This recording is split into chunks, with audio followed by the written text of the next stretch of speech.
Hi, it's Mark Pereira, and it's our second podcast, and we're looking at redefining leadership in the age of AI. I've got Lucy and Andrew joining me, and we're going to explore how procurement leaders, but also their teams, are going to transform, I think, rather rapidly as AI changes how we think about procurement's role, but also how we actually do the things that we used to do, and are we doing different things in the future? So welcome to the podcast, Lucy and Andrew. Thank you for having me. Yeah, thank you, Mark. Excellent. Well, with the topic of AI, I thought I'd just put you on the spot. Maybe I'll start with you, Lucy. When you think about AI and procurement, what are the single word or what comes into your head first? Oh, that's a good question. Speed. Speed. Productivity. Productivity and speed. That's a good combination. Why productivity? Because the classic pitch for tech for a while, but also increasingly with the new sort of era of AI, is that we can, procurement can deliver so much more to the organisation because we've got all that time saved through automation and all the various other benefits of technology. So it's increasing the productivity and the value that the procurement's able to deliver to the business. And speed? Probably quite similar, actually, but if I'm allowed to, I would add another word now, which would be insight. And I think that's probably more relevant than speed. Speed and productivity infer the same thing. So I think insight allows organisations to make more informed decisions, more accurately process much larger amounts of data than a human brain can. So that insight, I think the key to its effectiveness is how that insight is then used. That's a good point on the insight. And one of my mentors, Detlev Schultz, will talk about foresight as well. So actually thinking before it actually happens as well. And I guess with AI monitoring everything, it can take you into the foresight side as well. So both of you work in the recruitment space, more on the digital side, but also procurement roles, and you're doing leadership roles and across the whole of kind of the leadership side. So you're talking to a lot of people on a regular basis, which is why it's so exciting to have both of you here today. Maybe, Lucy, you could tell us a little bit more about AI and how that's coming up in conversations with both senior procurement people, but also the people around them, the CFOs, the CEOs as well. Yeah. So I think from a CPO perspective, it's a daily conversation. I think it's a conversation that people feel they need to be talking about, and they are. I also think there's a kind of a concern about, I'm not really sure, but I think I should be talking about this, so I am. A bit of FOMO in terms of, we're doing this, what are you doing? But it's definitely a very, very strong awareness that we need to be doing something with technology, and as the leader, I need to be informed and have the right people around me to be able to answer the questions that the board and the ExCo are asking. Knowing this, obviously, we're going to have this conversation today. Just yesterday, I spoke with two separate people, a chair and a chief exec, about how the AI conversation, technology, digital advancement conversation takes place in the boardroom and what they're focusing on.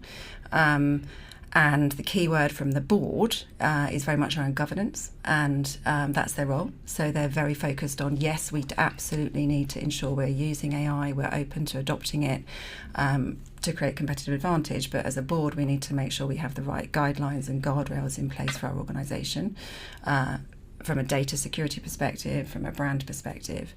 And then from an ExCo perspective, it's about the application and the implementation. So the focus there is very much, what is this going to do for our organisation? How does this link to our business objective and our business strategy? So that's the boardroom conversation, is of course we need to be adopting AI and being very alive to new technologies. Board is thinking about risk and governance. The ExCo is thinking about the application. So many different functions are asking for investment. There are so many new technologies coming at them all the time. How do you decide which to choose? And the very straight answer to that from several different people I've spoken with, and it's not rocket science, I guess, is it has to link to business objective and business strategy.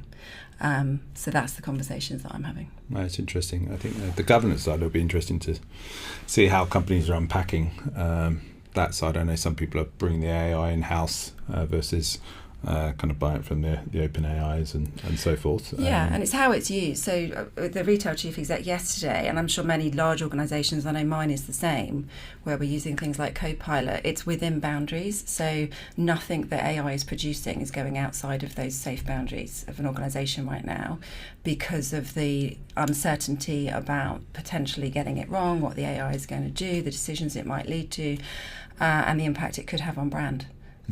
So, it's slowly, cautiously, but there is absolutely an acceptance in senior leadership roles that we have to be across AI, we have to embrace it, we have to be curious about it, but with some stabilisers on. Some guardrails in there as well. Yeah, it's interesting. I think there's a, as you know, I overly post on LinkedIn, but I posted one about one of the partners from McKinsey who's dealing with a lot of the large corporates, and saying that CEOs over the last 18 months have invested quite heavily into AI, haven't seen a huge return, but now with the more generative, agenic kind of solutions, they're seeing this as a way of rewiring the organisation as well.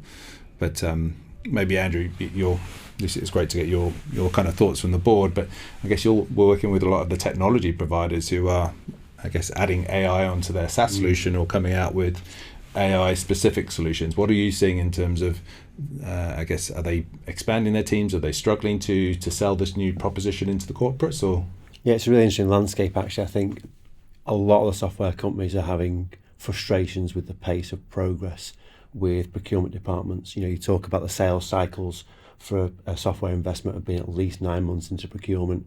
You think about how much technology has changed in the last 9 months, how much is going to change in the next 9 months. Procurement needs to find a more agile way of buying technology for its organisation. That's one point. But I think that the software vendors, it's very interesting. Those that have got solutions which will play well with agentic AI in particular are getting quite excited. And then you might take the more traditional source-to-pay practitioners who actually are feeling somewhat threatened by that and orchestration and some other capabilities, because their traditional business model is under threat. And something like agentic AI could really automate the entire source-to-pay process, bring in massive efficiencies, greater productivity, as we've said, and that is actually causing a lot of alarm in some of the big players. So it's a very interesting landscape at the moment, but what they all need is procurement to start making some decisions and get started, because all the various barriers that have been put up, our data's not ready, we're resistant to change, we can't get the investment, that is causing some frustration in the software side. Yeah, it's interesting. It's going to be an interesting balance of the AI coming from the tech providers, but also how they're reaching out. I mean, we're seeing it from sales. I think we mentioned this session around how sales are using AI. So half those annoying calls that we get now, it's an AI agent on the other side of it, rather than a person. But it does seem that the sales organisation will probably move to AI a lot more quickly than the procurement side, just because they can see how they can be more efficient and drive more leads and more impact with their customers as well. And I wouldn't say it's a sales organisation that sees that. So I would say that's the exco of the organisation that recognises that. To my point earlier, there's a stat, I think Gartner produced it recently, that says only 17% of procurement technology business cases get approved. So only 70% of what you ask for you get. So I asked Gen AI, how does that compare to other functions, as well as asking my colleagues, but is there anything out there? And it was quite interesting, the answer actually, which said, and it does link back and correlate to the conversation with the chief exec from retail I had yesterday, which was things that are focusing on customer experience, sales, marketing will get more priority when it comes to capital available for investment in technology, followed by finance and risk. Yep. Not surprising, again, in the current climate. And depending on your organisation, and this will vary by industry, but manufacturing-led environments will focus also on supply chain optimisation, demand planning, inventory planning, network optimisation from a logistics perspective. So it's going to vary by sector, but procurement is quite low down on that list in terms of where they're going to spend their money.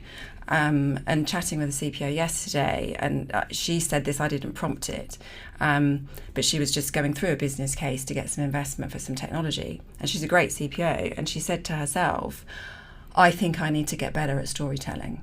So I think a skill set in CPOs that needs to be developed, and this isn't new, it's just new to get technology investment, but to get any kind of investment, that ability to create a business case and sell the business case to a senior leadership team that are going to allow, give you the money, has always been a bit of a gap. So it was quite timely that she said that herself about her own recognition of her performance, which was, I need to get better at actually asking for something and storytelling to create the business case. So that's that linkage between what you're asking for and what's the line of sight through to the strategic objectives of the organisation, and that's the connection that needs to be made.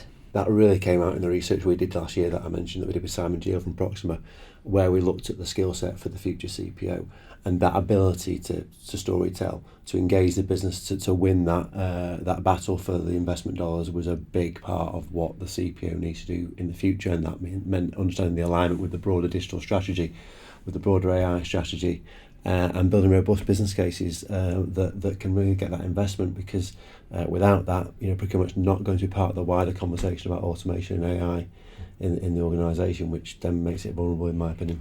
Yeah, a few people were talking at the DPW advisory board, and they talked to a few people. I said about the function of no, and procurement just stopping these things going forward.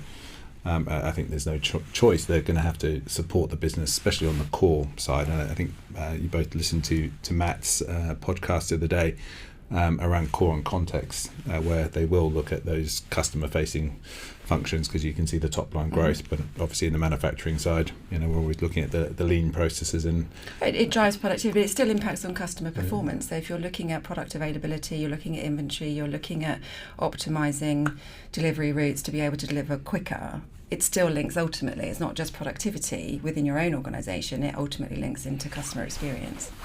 But is it a different conversation than SaaS and you both worked in the digital transformation? The AI is moving a lot more quickly. We're seeing it week by week transforming, and I understand the governance piece and the solutions that are coming out probably from the younger organisations, because they're building AI native versus we've got this big old SaaS product and we're going to add some AI on top of it, and that super value because you've got your data in there as well. But it seems that we will have solutions out there for companies to start maybe playing around with quite quickly in specific areas of the procurement function that then potentially will scale. And it does feel that the procurement leaders are going to have to make some, they'll have to choose whether they're going to be an innovator or a fast follower in some of these areas as well. Otherwise, they'll be left behind. Yeah, and I think, again, that's a conversation with your senior leadership team, if you're the CPO, to say, well, what's the governance around what I can play with, and then set the guardrails for experimentation, understand those, and then go out and start playing. But fail fast, try things, scale them quickly if they're working, shut them down quickly if they're not within the governance structure of your organisation. But listening to Matt's interview, I think some of the things he said were, you've got to forget about how you've bought things in the past. You've got to be much more probably intuitive. You've got to probably take what feels like a bigger risk. But that's why you need the governance and the support of your organisation. But if it works, it's going to work really well. If it doesn't, switch off and move on. That's the BT model, isn't it? I think the premier model in Europe is that sort of incubator, the BT Digital Garage, isn't it? They obviously wheeled out at DPW every year because they're a real leader in that regard in terms of their experimentation, the curiosity. You could argue, again to your point, Mark, though, that it's much harder for mature, large businesses that have got legacy systems, legacy technology, legacy people and hierarchies and structures and several generations in their workplace to get their head around this, and particularly thinking, well, if I do this, it's going to change again in 6 months and it can fall into it's a bit too hard for us, let somebody else do it, we'll wait till everything settles and then we'll go. But the reality is it's not going to settle, things are going to keep evolving. So that kind of bite-sized chunks of evolution, and an acceptance that we are in this momentum for some time to come, get used to it, rather than we do this once and it's done, because it's not going to be. I think I came across with Matt, and I play around quite a lot. I guess the procurement teams need to dabble. So they need a safe place to dabble themselves in order to have those conversations. And the other part was getting to know the founders, because there probably will be smaller teams with visionary founders who are building the next unicorns in our space. And I guess you must deal with some of these founders. Indeed. I guess they're good storytellers as well. Indeed, and I would probably highlight the guys at Oro, Sudhir in particular. Yeah. Very, very close to customers, very, very close to the prospects. Very passionate about showing what they can do, the direction of travel with the solutions, and hiring people who have got those similar qualities. And that's a particularly good example. There are many others, but really close to the customer and really trying to give the customer or the prospect that confidence that they are the right choice when they come to finally make that investment. Do they help the customer? Presumably the customer is the procurement director, CPO. Yeah. Do they help that customer with their own storytelling and business case building internally to make that leap again? Not just this is a great piece of technology to enable the procurement function, and everybody gets excited about that, but that next step that says not only is it great for procurement, this is what it's going to do for your organisation. This is the message to take to your leadership. Absolutely. So that was something which really came through in the last 2 years as a skill set that sales leaders wanted to highlight, the ability to coach and develop the prospect through the whole process. The ability to build that business case to be able to realise the ROI. And so rather than just being, a sort of software salesperson, just sell software because that's what they do, actually that much more consultative sell. And recognising the complexity of the sales cycle, the length of the sales cycle, the number of stakeholders in the equation. And that's something which we've seen as a growing demand in the organisations who get that, in order to be successful, they have to answer a lot of questions and build a lot of trust with the prospects before they'll actually get that deal. I think in the orchestration layer, which is the super hype, I don't know, we're in the hype one, it's at the top there at the moment. They seem to have partnered. Firstly, the founders are definitely storytelling. They haven't hit the kind of corporate structure where, you're just talking to salespeople, the founders are involved in it. But they're also partnering with smaller SI businesses who are helping companies to, I guess, build a business case. But also, as we always know, whether it's SaaS or whatever, let's not take crappy processes into the product and think it's going to change the way we do it. So I think they're working quite cleverly in terms of refining some of the processes that you're going to put into the orchestration layer before you turn it on live, otherwise come through. But it's been seen, we saw ProcureTech got acquired by Indeed. Oro Labs this week or last week. Last week, yeah. Well done, Lance. And indeed, they're very, very excited about the potential. Talking to Graham more about that on Friday. Yeah. The ecosystem that Lance will bring with him is something which they're so excited about. Yeah. And they've got Zip working with likes of 4C and so forth. So it's an interesting ecosystem that's come around. I'm sure the big consultancies will start pairing up as they did with Cooper and Ariba in the past. But it does seem to be a bit more of a dynamic part. I think back to your point on the business case though. So I had a call with a very large global company on supplier relationship management. So it's been one of my passions for the last 10 years with one of the companies in my portfolio, and they're very keen to explore how they would roll out SRM in early 2025. And I, with my experience, I said, well, I would focus on what the outcomes are, and especially on SRM, what are you trying to achieve? Mm-hmm. Because I've seen lots and lots of programs, and I'm sure you've hired people to put SRM in. What is the outcome you're trying to achieve? And it's probably different in different parts of the business, whether you're trying to improve performance, drive innovation, look at your scope 3, or transform supply chains. And that outcome focus is also part of the AI. It's very much about the outcomes. And I think on the pricing side, we'll see moving away from seats or number of suppliers to actually delivering on the outcomes, which is the theme there. So I think it's an interesting part of the narrative, but also the business case when you're turning up to your CFO and saying, we're not looking just to buy 200 seats to go our procurement team. We're actually driving it off a performance improvement outcome, or maybe it's speed or process around the orchestration side. And I think it's going to be a better narrative to say we didn't just do a great deal in buying seats for the next 3 years on this process orientated piece. We're actually aligning this investment around these outcomes. Yeah, which are part of the strategic objectives of the business. So, I mean, SR or supplier relationship management in its broadest sense is hugely topical. I mean, historically it's been just about performance management of the supplier. today it's got ESG implications, it's got resilience and risk implications. There's all sorts that it now is in terms of what does SRM mean, and working with your suppliers around supplier-led innovation, and that all comes as part of SRM. But if you can take that extra step in the explanation and then link that to business strategy, which is around improved supply performance on innovation, product speed to market faster than our competitor, we've got a very transparent supply chain, and we've gone down to tier 2, tier 3, tier 4 in terms of looking at scope 3, looking at all of the ESG. I mean, that's a very powerful message for a senior leadership team to hear, over and above, it's about supplier relationship management. So that storytelling piece comes in again.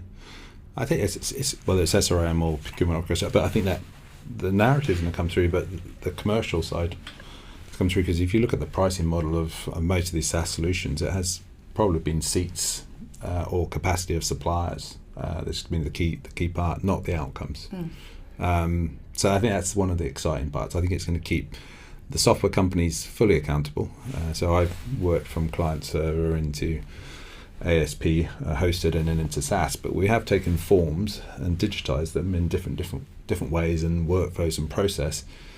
But if we actually sit back on the sales side, we're trying to increase revenues and increase profitability. We buy Salesforce, which allows us to have a structured capture of information and workflow. It doesn't always mean that you're going to increase sales and profitability, but I think as we move to outcomes, it's going to be a lot more focused on that. We're seeing all these solutions now sitting around the sales part on outcome part. So there's a company called 11x who seems to be in the press for the wrong reasons today, but they're all about meetings.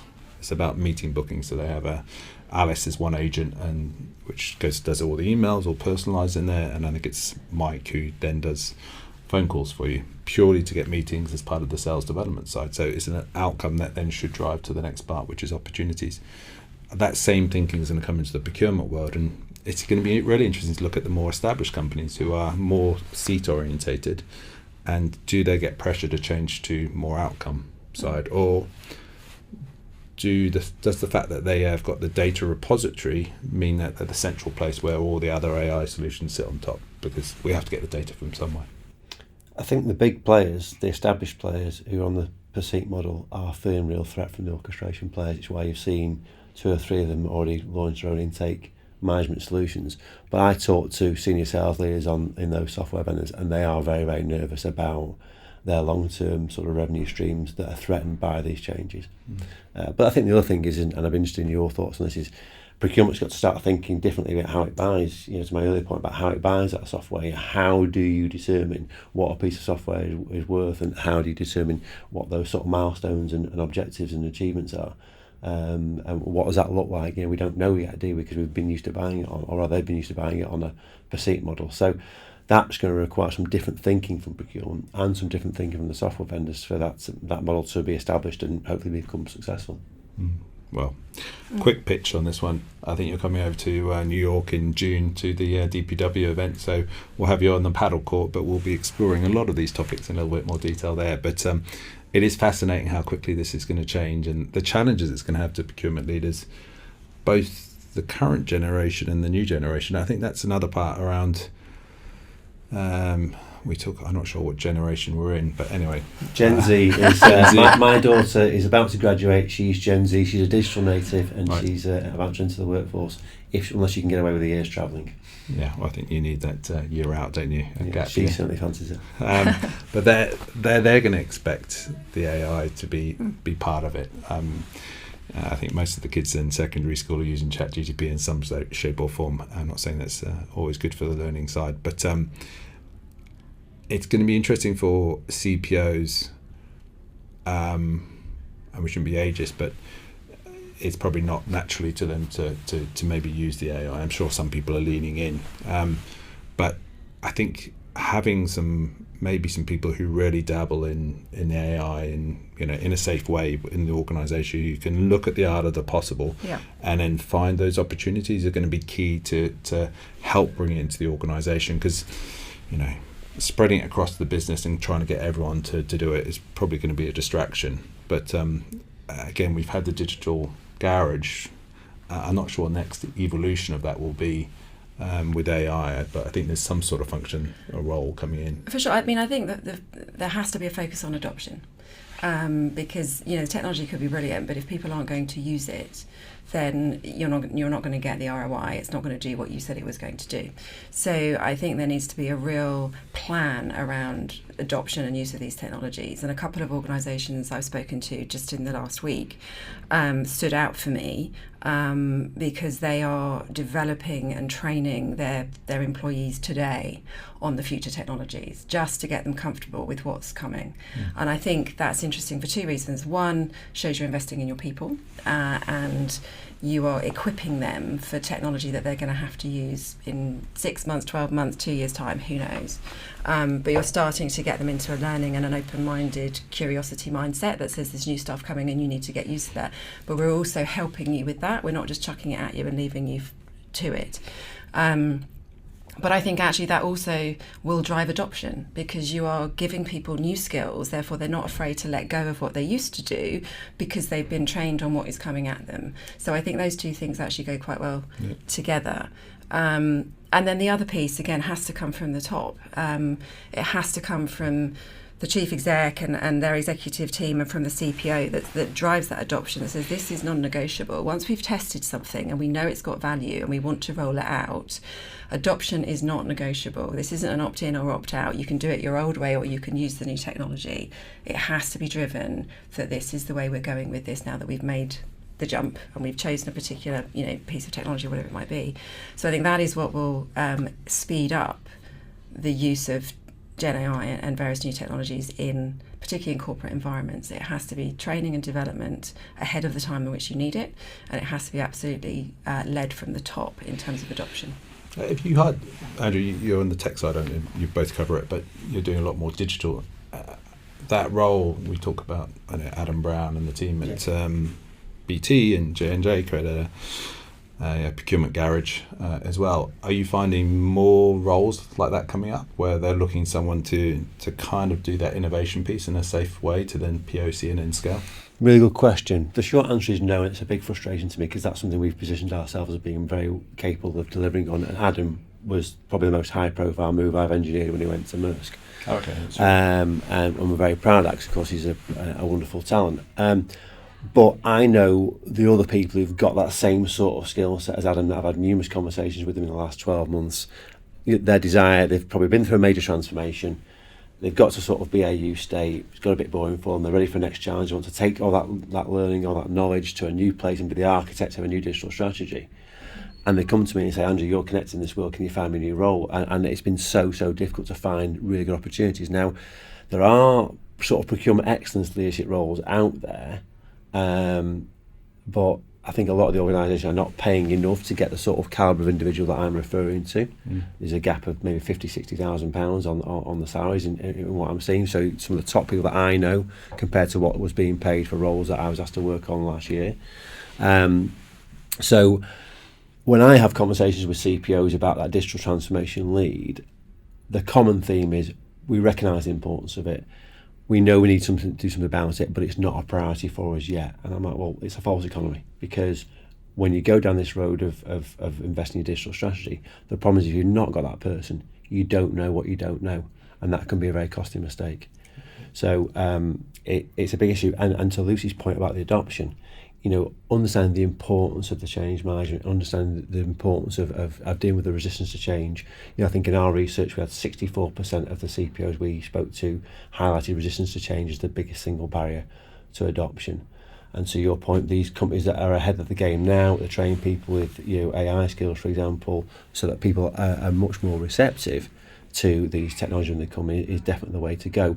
And the companies that we interviewed, they could see the value of that and they wanted to get started, and part of the reason why they took part in our research was to sort of find out what everyone else was doing to make sure they were on the right track. Yeah.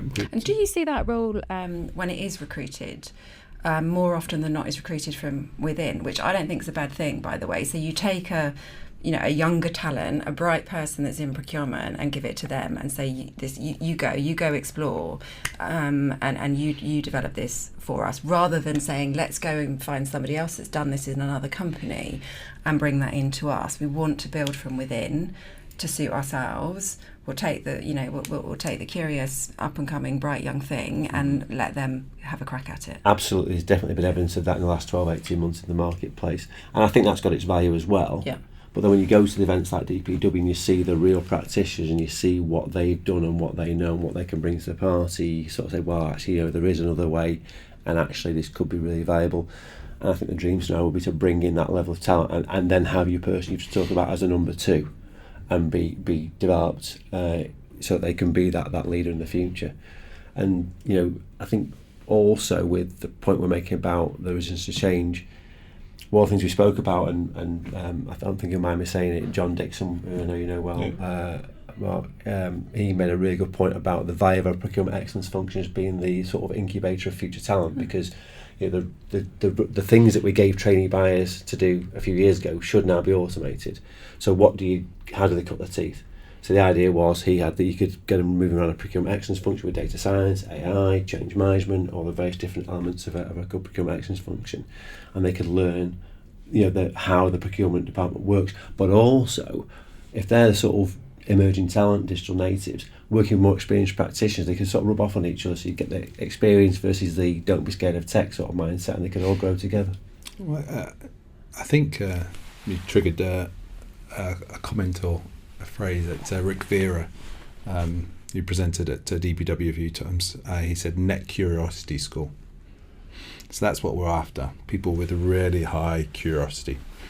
That's how I got into the tech space. I just asked far too many questions and wanted to know what was going on, and I found the tech was at the heart of it. But you want to get an individual with a high net curiosity score. And I think with AI, other than tech, kind of more traditional tech, actually it's understanding, going back to first principles and some things and just asking the questions, why, and hopefully thinking about those outcomes. I think the likes of Martin Ward and Nicholas Wright and all these guys would be, and guys and girls, although I don't know too many people doing that role who are female, so I think we should probably... Lady Diageo. Vanya? That's not the one I was thinking right, of. Coca-Cola. She spoke at DPW last and year. Pepsi. Yeah, well. yeah. There's one at Diageo spoke at last DPW last year. She was excellent. We need to get a diverse group of people and maybe get another podcast on that. She's a good one for the podcasting because she's done a lot of ESG stuff as well. It's my daughter's doing computer science, so we're more STEM leaders in there. But I think that net curiosity score is the key part here. And I think as well that because there's so much momentum around digital and AI, and you need to remind yourself to keep going back to first principles rather than getting caught up in the hype. And that is something I hear a lot. Is there's just so much hype around new technologies and this sense of FOMO and what are you doing because I'm doing this and that. And I think you need to be, as a leader, you need to be quite grounded, and you need to bring your digital team or your digital procurement garage back down to earth reasonably regularly, just to make sure you're checking in before you get too carried away again. What's the link to the business strategy of this one? Because I think it can be quite easy to end up going down lots of tangents because it's very exciting. But I think there needs to be a reminder of keeping it grounded. How does this support the business? Yeah, I think that I think diversity of thinking as well. Like diversity of individuals and age, whatever. If we really think about innovation, the teams need to be bouncing these ideas off different types of thinkers in the organisation, which is sometimes not where procurement are naturally sat, kind of questioning. And I don't think we should assume that older generations in the workforce aren't curious. And I think there can be an assumption that a bit closed, the older that you get, and actually an assumption that all of the younger generation are curious. And I was chatting with my stepson last night. He's at university in his second year. As well as doing his degree, he's running his own business, doing a lot of AI, digital marketing, lead generation outreach. His focus is amazing. And he's training people on how to use these tools. And they're his age, or kind of sub 25. And he said, the number of times people will ask him a very basic question. And about, well, you can YouTube that. How do you do something? YouTube it. So he's even, these people that he's coaching, that sub 25, they aren't showing the curiosity that I think sometimes we assume they do. So I don't think it's just age related around curiosity. I think it's a mindset. I absolutely agree with that completely. If I look at my own daughters, my 28-year-old, couldn't be any less interested in AI. My one who's in the final year at Newcastle is having very open conversations with the tutors about how she's using various Gen AI tools to do all the heavy lifting on the research for a dissertation. And she's saying, look, I'm not there doing it and trying to get away with it. I'm telling them this is how I'm using it. Are you okay with this? And I think she's saying the tutors are learning from her. Well, there's a quote I think that we've probably all seen recently, something along the lines of AI isn't going to replace people, but people that don't use AI will get replaced. Yeah, I think we've all seen that. I'm trying to think of that from, actually. I don't know, someone coined it. You can take it. I'll take it. Yeah. We'll have to come up with some days. I think the other part is we've had automation already for a while, and agentic workflows are a level above automation, but actual agents are making decisions. And I think this is the switches that is just about to turn on, is we are going to have the agents actually making a few decisions. And I don't think there's any tech at the moment where, in the procurement space, maybe get me wrong, I think the orchestration levels is smart agentic workflows, but now agents come on board and will make decisions. I think that's going to be the interesting part in the coming months that we'll see coming through. What is the human in the loop? Yeah, and at what point? At what point? If at all, or what can we have no human in the loop for? And that's where the governance piece comes back in. Yeah, I think there's other, but passionate about all of it. But the supplier side, how do we ensure responsible and ethical AI with your suppliers? Because I think there was a comment on LinkedIn the other day around recruitment. I think Stephen Day mentioned about how candidates were getting blanked. There was no feedback because AI was involved in the tech stack, and maybe the AI said that giving no feedback is better than giving any feedback, where you probably both know you want to keep the candidates in play and nurture them for the next role that comes up. But how do you is that an ethical way that the AI and the recruitment systems are working? How are we going to do that with our suppliers as well? And how do we treat them? We look at performance management and we look at selection, and if AI is taking more of decision than humans, I think there's a whole new paradigm that we need to look at as well. There is. I raised this at a conference last week. I think there's a lot of risk in that, because if your submission by a supplier through an RFP process is generated by AI, and then the evaluation of that RFP is generated also by AI, there's a whole kind of disaster waiting to happen in some circumstances, I think. So I think there's a lot of thinking to be done. And I also think, is it authentic to respond to it? Is it authentic to have AI write your CV? I don't think it is, personally. Lots of people do it, lots of people use it, but ultimately at some point you have to reveal yourself in the same way a supplier will have to reveal themselves. And if they present it in a certain way, in writing and in all the interactions up until an in-person meeting, and then show up completely differently. I mean, I did liken it a little bit to like some people's profiles on Tinder, I imagine, and then you meet them in person and you're like, you're nothing like what I thought you led me to believe. So I think that's where the risk is. At what point does it need to be human interaction versus everything generated by AI? Well, there was a question from the DPW advisory board around RFPs now, and if there's any value to them, because all the salespeople are using ChatGPT to give a very good response. And it's a standard response, and it becomes vanilla. Yeah, maybe the questions are wrong. I guess you have to relook at why the questions are coming through as well, and you have to look under the pitch. And I think that's was it just the people who had a really good copywriter who were winning the business because they could articulate better than the ones who it was a salesperson? You better watch out for Procurement Leaders Awards then. I can't comment on Procurement Leaders Awards or any shape or form, but yes. But awards, because again, historically, people it's been so important to their employment brand and their internal brand that they've had a copywriter write their submission. Yeah, and is that fair? And sometimes it applies to 10 different awards. It's a really interesting debate, because at what point do you say it's a skill to use the technology effectively, and where's the line when you say actually you're cheating or you've gone too far?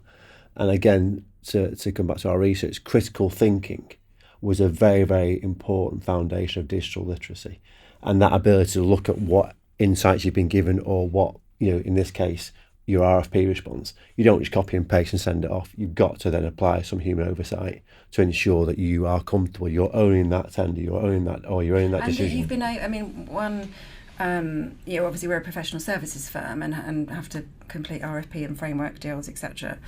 And one of the frustrations that my colleagues come to me because they're interfacing with procurement is this process, this document, the questions they're asking that we have to answer does not allow us to demonstrate why we believe we're different. Couldn't agree more. I often joked about the next HR category manager understands the difference between cost and value with the first one I ever speak to.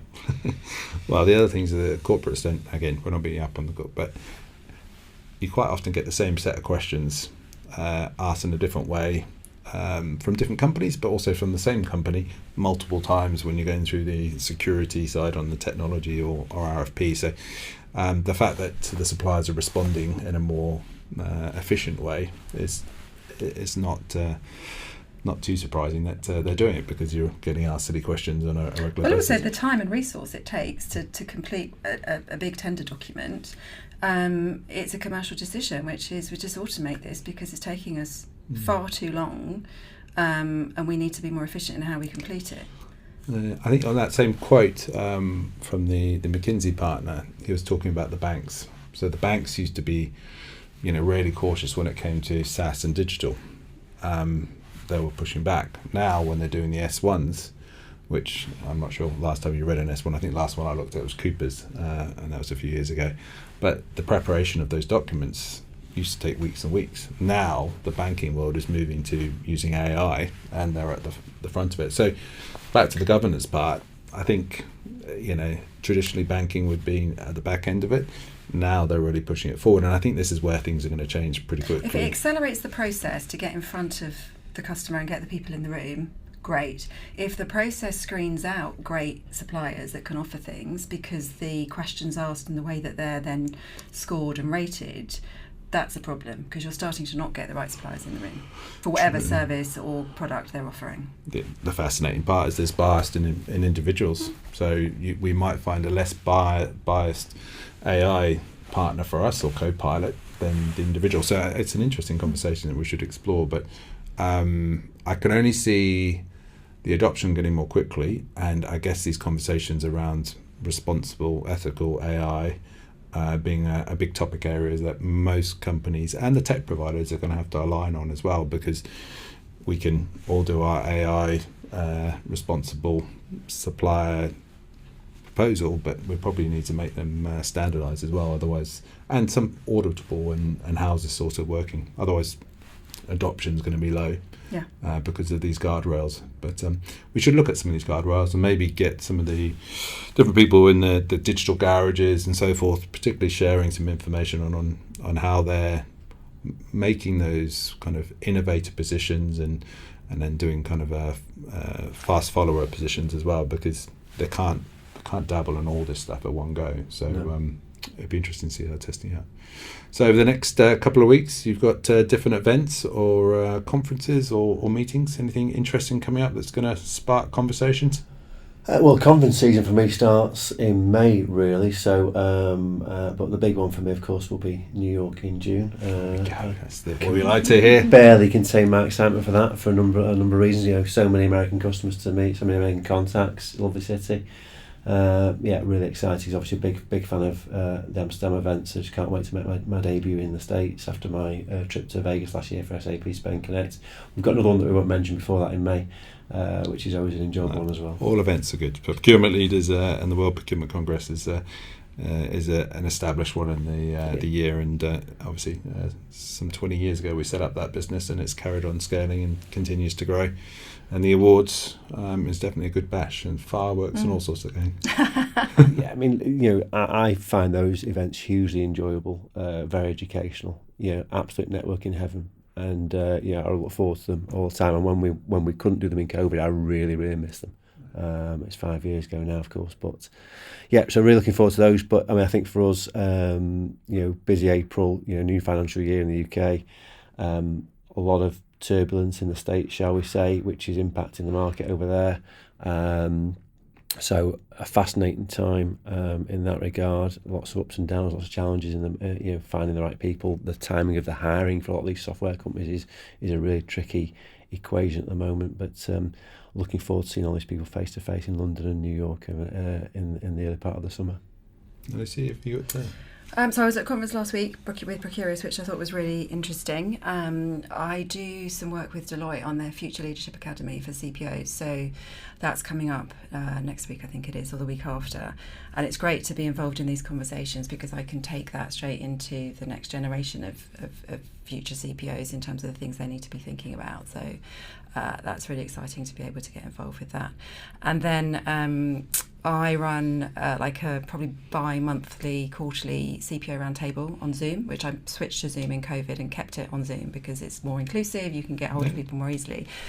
And actually it's a reflection of a conference I was at last week, which was excellent. The first couple of speakers were outstanding, but very much about kind of global geopolitics, growth predictions, US, UK, Europe, etc. So it was a little bit deflated after the first couple of hours. And I'm going to bring in a speaker for my next Zoom, which is about how to manage your media diet and how to tune in when you can't tune out. So as leaders, as well as human beings, with so much in the news, and procurement leaders cannot not be on top of the impacts of trade wars, tariffs, Suez Canal, whatever else is going on in the world. But I think sometimes it can be a bit overwhelming. So I'm going to host a roundtable with some insights around how to manage some of the global news without it getting too overwhelming. Yeah, it can be pretty down on some of these things. So my way of switching off the screen in the news is definitely paddle. It sounds like you've got a rather large run coming up, Lucy, over the coming months. How many weeks out? 4.5 weeks to go. I trialled my race day shoes today.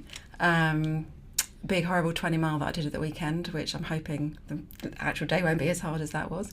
But yeah, it's for ovarian cancer. So if anybody would like to sponsor me, let me know and I will send you the link. Excellent, thank you very much. And you've been doing some golfing and getting back on the paddle court, so looking forward to seeing you in May for some paddle and also in June.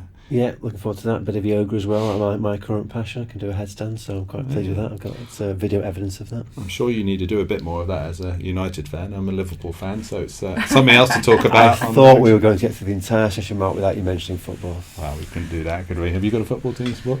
Oh, don't start. I've got I have a split household of Liverpool and Arsenal fans. So I'm actually really glad that Arsenal have faded, to be quite honest, because the last few weeks I would have had people choking around my house all day at the Liverpool fans doing that to the Arsenal fans. So thankfully it looks like Arsenal have faded. It's not going to go to the last day of the season. There will be no tension. Just half of the house celebrating. There we go. Well, that's a great way to end, talking about Liverpool winning. And there's always next year. Not sure there is for us, Mark. It might be a few years down the line. Yeah. Well, thank you very much, Lucy. Thank you to Andrew. We'll catch up soon, and we'll have to get Lucy to TPW in Amsterdam or New York, because I don't think you've experienced it yet. I haven't. No. I can't do Amsterdam. It's October, isn't it? September? October. Yeah, I can't make that one because I've got another event. But never say no to New York. There we go. Must be a good event if you're missing DPW. Well, thank you very much, and we'll see you soon. Thank you. Cheers. Thank you. Thank you, Mark.